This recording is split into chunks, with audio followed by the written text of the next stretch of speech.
Lei si chiama Islam Tasnia, io si chiama Shoardar Imdadur Islam. Da dove venite? Bangladesh. Lei parla italiano? Sì, abbastanza. Ciao! Sei pronto per andare a scuola? Sì.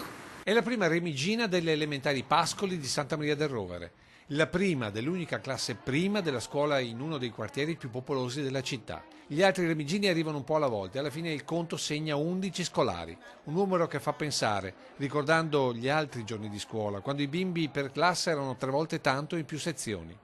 Un segno dei tempi, o meglio di quella denatalità che rimarrà evidente anche in futuro, quando questi bambini diventeranno ragazzi ed adulti di una società decisamente più rarefatta. E multietnica, come raccontano questi volti che sono il nostro investimento per il futuro. Dall'altra parte è la selva di telefonini di genitori e nonni che per un giorno hanno rivissuto la loro infanzia. Prima elementare con tutta la famiglia il seguito? Mamma, papà e anche nonna? Allora, la nonna cosa dice? Sono molto emozionata. Più emozionata lei? Sì, penso di sì. E il papà? Ancora di più, forse. Lei si ricorda del suo primo giorno di scuola? Poco, non tutto. Mi ricordo che avevo un compagno che è scoppiato a piangere, per esempio, ma io ero anche abbastanza tranquilla, sì.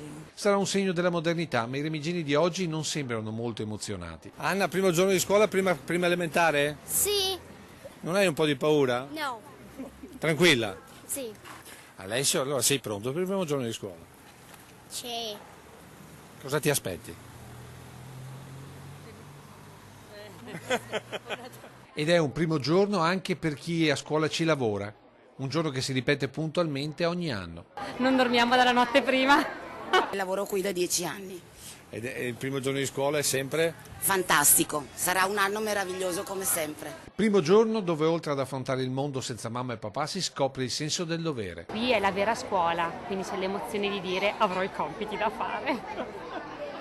E poi c'è chi più che il primo giorno ricorda di più la fermezza della maestra. Io ho fatto scuola elementare dalle suore e c'era Suor Licinia che ci aspettava fuori dalla porta. Suor Licinia era la suora di quinta ed era una suora considerata, non dico altro.